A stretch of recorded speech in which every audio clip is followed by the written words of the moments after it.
Hey guys, H city में एक बार फिर से आपका स्वागत है। और एच सिटी में इस बार पहले से भी ज्यादा बड़ा धमाल होने वाला है। स्टैनली पिक्स को लगा था कि उसने मास्क से हमेशा के लिए छुटकारा पा लिया, पर किस्मत और इस मास्क की पागलपंती कभी खत्म नहीं होती। मास्क वापस आ चुका है और इस बार नई चालें, नई पावर और भी ज्यादा बेकाबू हरकतों के साथ। लेकिन कहानी में ट्विस्ट तब आता है जब एक मिस्टीरियस बंदा द हार्ली क्वीन भी मास्क जैसा पावर लेकर सामने आ जाता है। वो दावा करता है कि वही असली स्पिरिट ऑफ मिसचिफ है। अब दोनों की टक्कर से एच सिटी पूरा कार्टून की तरह उलट पुलट हो रहा है। कैलवे परेशान है, पैगी को बड़ी कहानी मिल रही है और स्टैनली सोच में पड़ गया है, मास्क उसका दुश्मन है या दुनिया का सबसे पागल हीरो। तो गाइस, तैयार हो जाओ नॉस्टैल्जिया के समुंदर में एक बार फिर से डुबकी लगाने के लिए, क्योंकि आज मैं आपको बताने वाली हूँ द मास्क एनिमेटेड सीरीज के सीजन 3 के एंटायर स्टोरी के बारे में। लेकिन गाइस, वीडियो शुरू करने से पहले अगर आप इस चैनल पर नए हैं तो वीडियो को लाइक कर देना और चैनल को सब्सक्राइब कर बेल आइकन को भी प्रेस कर लेना। साथ ही जितना हो सके अपने फ्रेंड से भी शेयर कर देना, क्योंकि मैं ऐसे ही मजेदार वीडियो आपके लिए लाती रहूंगी। तो चलिए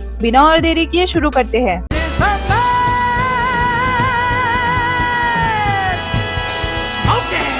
कैलवे और डॉयल पूरी रात कोकोबोंगो की पार्किंग में मास्क को पकड़ने के लिए इंतजार में बैठे रहते हैं। डॉयल झपकी ले रहा होता है, जबकि कैलवे कसम खाकर मास्क पकड़ने की बात करता है। डॉयल उठकर बताता है कि डेविटा स्टील माइन उसका पसंदीदा जादूगर है और पूछता है कि क्या कैलवे को मैजिक पसंद है। कैलवे इसे बस धुआं और धोखा कहकर नजरअंदाज कर देता है। डॉयल अपने पुराने मैजिक शौक का जिक्र करता है और उसके कान से अंडा निकालने वाला ट्रिक करने की कोशिश करता है, जिससे कैलवे चिढ़ जाता है। तभी मास्क सीधा उसकी कार में प्रकट होता है, असली अंडा निकालता है और मजाक उड़ाता है। कैलवे गुस्से में कार से बाहर निकलता है, लेकिन मास्क उसके मुंह में टीएनटी फंसा देता है, जो फटकर उसके चेहरे को कालिक और धुएं से भर देता है। तभी अंडा फूटकर एक ऑस्ट्रिच बन जाता है और मास्क एक और जादू करता है। कैलवे के कोट, शर्ट और पैंट उसकी जेब से खींच लेता है। सीन कट होता है और हम देखते हैं कि कैलवे सिर्फ दिलों वाले बॉक्सर में खड़ा शर्म से तिलमिला रहा है। मास्क उसके पास आकर बोलता है, लगता है तुम एक ग्रेट AYG के काबिल हो, और उसे जोरदार एटॉमिक YG दे देता है। डॉयल बगल से खड़े होकर कहता है, मुझे तो कोई स्मोक और मिरर्स नहीं दिख रहे।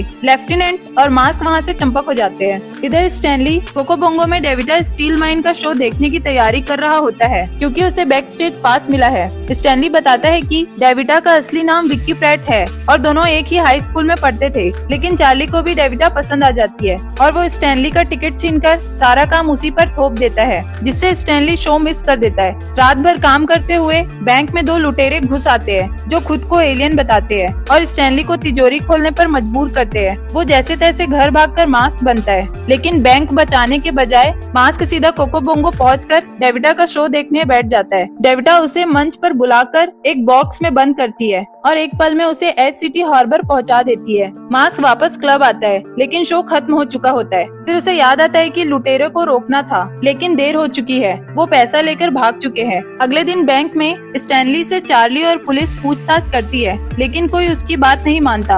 आखिरकार चार्ली उसे अनपेड मेंटल लीव पर भेज देता है। बारिश में भीगता स्टैनली एक म्यूजियम में घुस जाता है, जहाँ उसे विक्की मिल जाती है। वो बताती है कि असल में वो शहर छोड़ने वाली थी, लेकिन स्टैनली से मिलने के बाद उसने रुकने और डेट पर जाने का फैसला किया। स्टैनली घर लौटने ही वाला होता है कि तभी वहीं एलियन म्यूजियम में घुसते दिखते हैं। वो तुरंत मास्क बनता है और पकड़ने की कोशिश करता है, लेकिन पता चलता है कि वो एलियन असल में भ्रम थे। डेविटा असली खलनायिका निकलती है, जो जादू का इस्तेमाल करके लोगों का ध्यान भटकाती थी, जबकि पैसों और हीरो की चोरी खुद करती थी, क्योंकि भ्रम असली चीजें पकड़ नहीं सकते। वो स्टैनली को अपने साथ भागने का मौका देती है, लेकिन स्टैनली मान लेता है कि हाई स्कूल वाली विक्की सिर्फ उसकी कल्पना थी, असल में वो एक अपराधी है। डेविटा भागती है, मास्क उसके पीछे दौड़ता है और रास्ते में चार्ली भी उसके पीछे पड़ जाता है, जिसे डेविटा अपने जादू से बेवकूफ बना देती है और उसकी पीठ पर बैठकर उड़ने लगती है। मास्क चार्ली की पैंट पकड़कर उसका फ्लोरल अंडरवेयर सबके सामने दिखाते हुए डेविटा को गिरा देता है, लेकिन वो मास्क को एक बॉक्स में बंद करके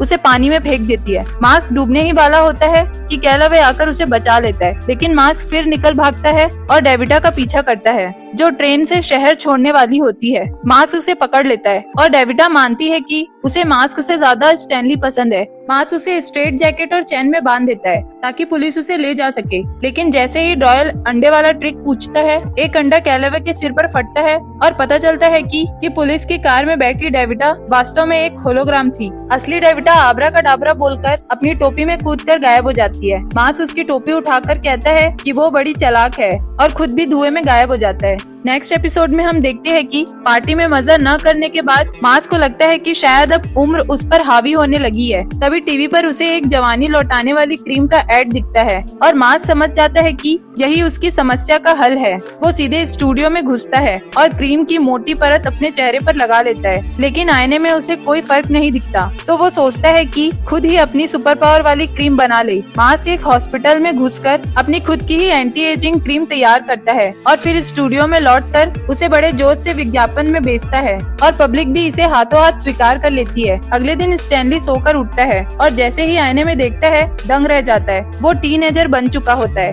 रेजुलोशन नाम की मास्क की क्रीम उसकी उम्र उल्टी दिशा में ढकेल रही है। वो पैगी से मिलता है जो उसे देखकर हैरान रह जाती है और उससे भी ज्यादा तब जब स्टैनली मिनट मिनट में छोटा होते जा रहा है। स्टैनली को एहसास होता है कि अगर ये प्रक्रिया ऐसी ही चलती रही तो वो अस्तित्व में ही नहीं रहेगा। वो क्रीम की बोतल पर बने एड्रेस पर पहुंचता है, लेकिन मास्क वापस मदद करने के मूड में नहीं बल्कि अपनी नई जवानी का मजा लेने के चक्कर में पड़ा है। मास्क धीरे धीरे प्री स्कूल बच्चे में बदल जाता है और पैगी उसे उसके बनाए हुए हॉस्पिटल में ले जाती है, जहाँ इलाज करने के बजाय मास्क पूरे हॉस्पिटल को सर पर उठा लेता है। डॉक्टर उसे बुखार में बकवास करता बच्चा समझकर रात भर हॉस्पिटल में रखने का फैसला कर लेते हैं। पैगी चुपके से उसे लैब में ले जाकर एंटीडोट बनवाने की कोशिश करती है, लेकिन सुरक्षा गार्ड मास्क को उसकी रूम में लौटाकर एंटीडोट भी कूड़ेदान में फेंक देता है। मास्क की बदतमीजी से तंग आकर डॉक्टर उसे एक पिंजरे में बंद कर देता है। अगली सुबह पिंजरा खाली मिलता है, सिर्फ एक डायपर बचा होता है। पैगी को लगता है कि स्टैनली अब खत्म हो गया।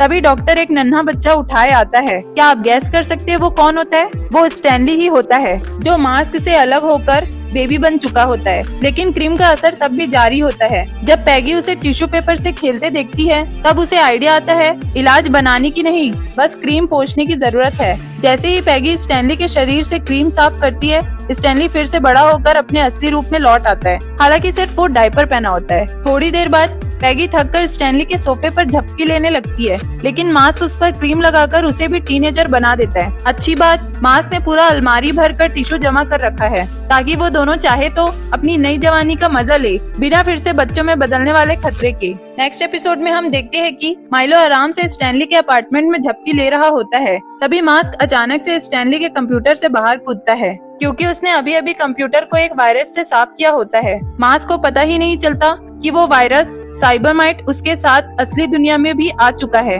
और अब उसी को संक्रमित करने की कोशिश कर रहा है। मास्क रात को कोको बोंगो मौज करने निकल जाता है और साइबरमाइट मजबूरी में माइलो के पानी के बर्तन में घुसकर उसके शरीर में प्रवेश कर जाता है। अगली सुबह पैगी स्टैनली के घर आती है, क्योंकि स्टैनली ने उससे कंप्यूटर वायरस निकालने की मदद मांगी थी। दोनों को कंप्यूटर ठीक मिलता है, लेकिन माइलो बीमार। वे उसे वेटरनरी क्लिनिक ले जाते हैं, जहां डॉक्टर बताता है कि माइलो को किसी नए खतरनाक वायरस ने पकड़ लिया है और उसे अस्पताल में रखना होगा। स्टैनली और पैगी को शक होता है कि शायद मास्क ही इसका कारण होगा। बाद में स्टैनली एक वीडियो ऐप छोड़ता है जिसमें वो मास्क को चेतावनी देता है कि अगर उसने माइलो को ठीक नहीं किया तो उसे स्मिथसोनियन में बंद कर दिया जाएगा और कोई उसे पहन नहीं पाएगा। मास्क, जो स्टैनली के चेहरे का आदी हो चुका है, माइलो को बचाने निकल पड़ता है। कैलावे और डॉयल भी उसका पीछा करते हैं, लेकिन मास्क तीनों को माइक्रोस्कोपिक आकार में छोटा कर देता है और माइलो के मुंह के रास्ते से उसके शरीर में घुस जाता है। अंदर जाकर मास्क अपनी कार को एक छोटा सा सबमरीन बनाता है और माइलो के खून के बहाव वाली दुनिया में घूमता है, जहाँ उसे एंटीबॉडीज मिलते हैं। और फिर पता चलता है कि साइबरमाइट, जो कंप्यूटर से निकाला गया वायरस था, अब माइलो को संक्रमित कर चुका है। मास्क एंटीबॉडीज को साइबरमाइट पर हमला करवाने की कोशिश करता है, लेकिन साइबरमाइट खुद को एंटीबॉडी बनाकर छिपा लेता है और मास्क को दुश्मन बताकर एंटीबॉडीज को उस पर हमला करने पर उकसा देता है। अब मास्क को माइलो की इम्यून सिस्टम से लड़ते लड़ते साइबरमाइट का पीछा करना पड़ता है। वो कैलावे की छोटी कार को माइलो के पेट में गिरने से बचाता है और इसी बीच साइबरमाइट माइलो के दिमाग तक पहुंचकर उसके ब्रेन सेल्स खाने लगता है ताकि वो और ताकतवर बन सके। वह माइलो के नर्वस सिस्टम की बिजली का उपयोग मास्क को मारने के लिए करता है, लेकिन डॉयल सबमरीन को साइबरमाइट पर पटक देता है, जिससे उसे इतना नुकसान होता है कि एंटीबॉडी उसे पहचान कर खत्म कर देते हैं। माइलो पूरी तरह ठीक हो जाता है। मास्क, कैलावे और डॉयल माइलो के कान से बाहर निकलने की कोशिश करते हैं, लेकिन पैगी गलती से एक तेज आवाज पैदा कर देती है जो सबमरीन को तोड़ देती है और मास्क भी स्टैनली से अलग हो जाता है। अब मास्क हटते ही तीनों अपनी असली आकार में लौटने लगते हैं और स्टैनली को जल्दी से माइलो के शरीर से बाहर कूदना पड़ता है। जैसे ही श्रिंकिंग रिवर्स होता है,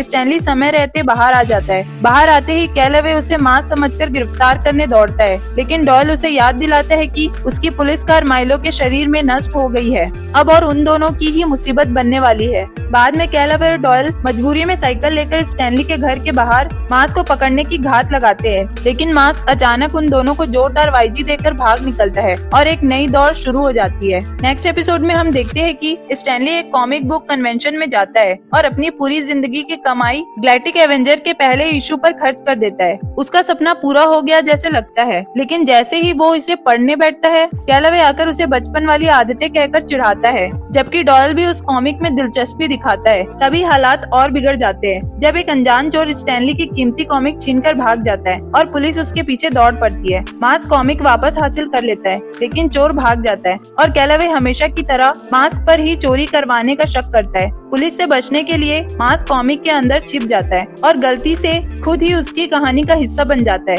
कॉमिक के खलनायक वार मशीन, रिपटाइड और ड्रैगन लेडी गैलेक्टिक एवेंजर से बदला लेने निकले होते हैं और मास्क को पाकर सोच लेते हैं कि वही उन्हें असली हीरो तक ले जाएगा। मास्क किसी तरह असली दुनिया में लौट आता है, लेकिन अनजाने में वो खलनायकों को भी बाहर ले आता है। असली दुनिया में वे मास्क पर हमला करते हैं, जबकि मास्क उन्हें समझाने की कोशिश करता है कि वे सभी सिर्फ काल्पनिक किरदार है। तभी वॉर मशीन को गैलेक्टिक एवेंजर की मौजूदगी का संकेत मिलता है और विलेन कन्वेंशन पर धावा बोलते हैं, जहाँ कैलवे खुद को पकड़े न जा सकने वाले अपराधियों को पकड़ने के लिए गैलेक्टिक एवेंजर की ड्रेस पहनकर अंडरकवर घूम रहा होता है। विलेन उसे असली हीरो समझकर उस पर टूट पड़ते हैं। डॉयल, जो खुद कॉमिक फैन है, मास्क को बताता है कि किस तरह इन तीनों को हराया जा सकता है। मास्क पहले रिपटाइड को क्विक ड्राई सीमेंट में फंसाता है, फिर स्टैनली मास्क को माइलो को पहनाता है ताकि वो क्वासर एवेंजर के साथी कुत्ते की तरह वॉर मशीन के सिस्टम गड़बड़ कर दे। आखिर में मास्क एक मून रॉक का इस्तेमाल ड्रैगन लेडी पर करता है, जिसे डॉयल ने बताया था कि उससे उसकी ताकत घट जाएगी, लेकिन उल्टा पत्थर उसकी शक्ति को और बढ़ा देता है और तीनों विलन पहले से भी ज्यादा खतरनाक हो जाते हैं। अब मास्क के पास एक ही रास्ता बचता है, उस कॉमिक बुक को नष्ट करना जिससे ये किरदार आए थे, और उसी के साथ विलन भी खत्म हो जाते हैं। अगले दिन स्टैनली उदास बैठा है कि उसकी कीमती कॉमिक मास्क को नष्ट करनी पड़ी। तभी डॉयल उसका एक पुराना संस्करण भेजता है, एक साथी फैन की तरफ से सहानुभूति का उपहार। स्टैनली खुश होता है कि अब वो असली एंडिंग पढ़ पाएगा, लेकिन खोलकर देखता है कि मास्क की हरकतों ने कॉमिक के पूरे इवेंट्स को ही बदल दिया है। अब गैलेक्टिक एवेंजर नहीं, बल्कि मास्क खुद ही अपनी कॉमिक का हीरो बन चुका है। नेक्स्ट एपिसोड में हम देखते हैं कि स्टैनली ऑफिस के लिए लेट हो रहा होता है। तभी उसे पैगी का फोन आता है, जिसे प्रिटोरियस ने सिर्फ मास्क को फंसाने के लिए अगवा कर लिया होता है। पैगी को घर पर आराम करना चाहिए था क्योंकि उसे जोर का जुकाम था, लेकिन जासूसी करने की आदत में वो प्रिटोरियस के ठिकाने पर पहुंच गई और प्रिटोरियस ने मौके का फायदा उठाकर उसके थूक का सैंपल उठा लिया अपने अगले भयानक एक्सपेरिमेंट के लिए।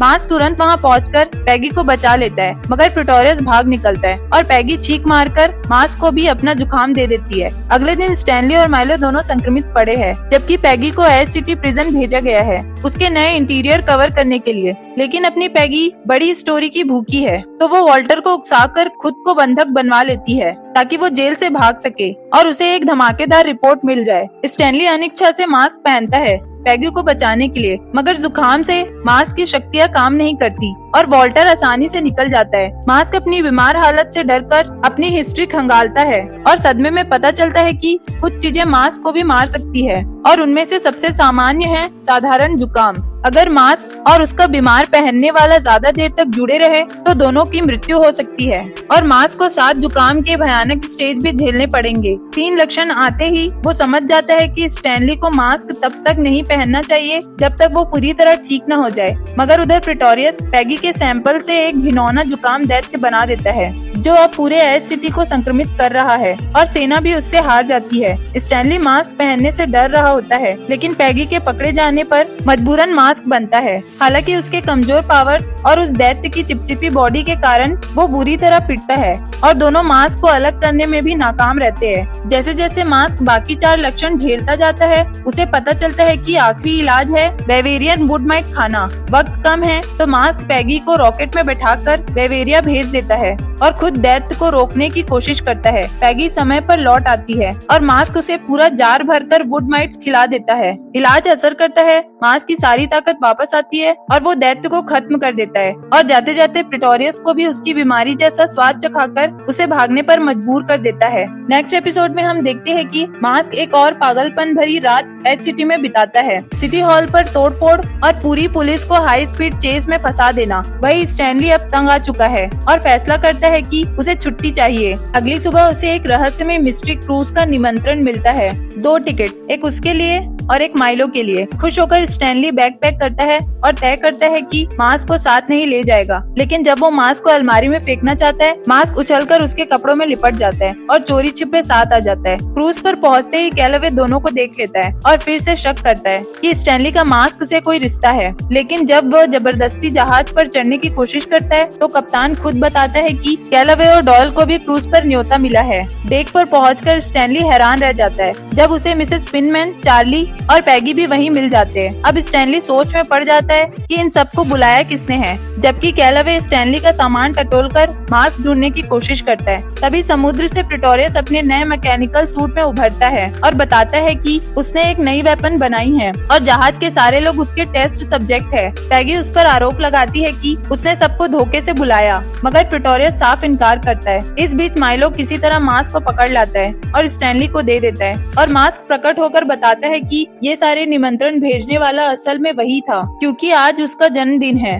प्रिटोरियस अपनी नई ध्वनि तरंग वाली वेपन को सक्रिय करता है, जिससे बहुत बड़ी लहर उठती है और जहाज उलट जाता है। यात्री फंस जाते हैं और योजना साफ है, वो एच सिटी की नींव पर ये वेपन चलाकर शहर को समुद्र में डुबाना चाहता है। मास्क यात्रियों को बचाने की कोशिश करता है और प्रिटोरियस वॉल्टर को उसे रोकने भेज देता है। मास्क चतुराई से एक शार्क को वॉल्टर के पीछे लगा देता है, लेकिन उसके मन में चोट है कि किसी को भी उसका जन्मदिन याद नहीं। तभी पैगी उसे बहलाकर कहती है कि प्रिटोरियस को रोकने के बाद कोकोबोंगो में एक बड़ी पार्टी उसका इंतजार कर रही है। मास्क उत्साहित हो जाता है, वेपन को तबाह कर देता है और शहर को बचा लेता है, जबकि प्रिटोरियस और वॉल्टर भाग निकलते हैं। उधर स्टैनली सभी फंसे हुए यात्रियों को लाइफ बोट में निकाल कर बचा लेता है। रात में कोकोबोंगो में मास्क और उसके दोस्त धूमधाम से उसका जन्मदिन मनाते हैं। आखिरकार उसकी मनचाही पार्टी पूरी हो जाती है। नेक्स्ट एपिसोड में हम देखते हैं कि कोकोबोंगो में मास्क अपनी मस्ती की रात बिता रहा होता है कि तभी अचानक स्टिंको, पिंको और स्नोट यानी गुफालोटाटोस नाम के 3 कार्टून जैसे जानवर वहां आ धमकते हैं।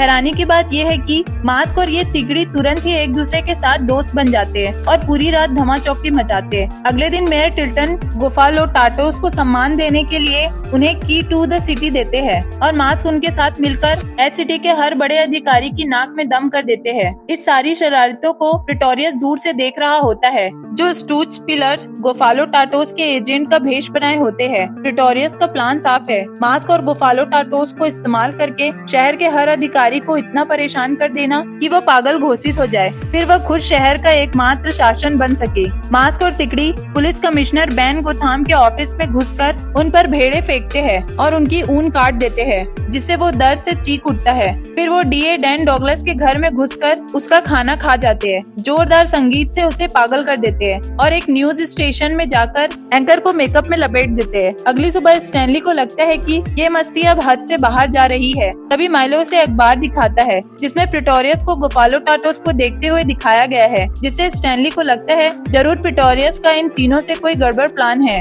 वो लोगों को चेतावनी देने की कोशिश करता है, लेकिन कैलावे और डॉयल उसे रोक लेते हैं। हालांकि टिकट देने या मास्क होने के शक में पकड़ने के बजाय वो खुद गुफालोटाटोस की शरारतों से पागल हो चुके होते हैं और स्टैनली को कोकोबोंगो में मेयर के सम्मान की स्पेशल पार्टी के लिए बुलाते हैं। उधर गुफालोटाटोस मेयर टिल्टन को अगवा कर कोकोबोंगो ले आते हैं और एक जबरदस्त ऑर्केस्ट्रा का इस्तेमाल करके पूरे हॉल के लोगों का ब्रेन वॉश कर देते हैं, ताकि सब प्रिटोरियस को नया शासन मान ले। स्टैनली समझ जाता है कि अब सिर्फ मास्क ही इनको रोक सकता है और मास्क बनकर अंदर घुसता है, लेकिन प्रिटोरियस नकली गुफालोटाटोस को आदेश देता है कि मास्क को खत्म कर दो। फेक गुफालोटाटोस मास्क पर पियानो गिराते हैं, उसे शॉक पैडल से झटका देते हैं और फिर एक विशाल टाइपराइटर से उसे दबा देते हैं, मतलब पूरी कार्टून स्टाइल में बुरी तरह पीट देते हैं। घायल मास्क नीचे बेसमेंट में गिर जाता है, जहां उसे स्टूच पिलर मिल जाता है, जहां स्टू बताता है कि प्रिटोरियस ने उसे अगवा किया, उसकी जगह खुद बन गया और गुफालोटाटोस को रोबोट नकली संक्रमणों से बदल दिया।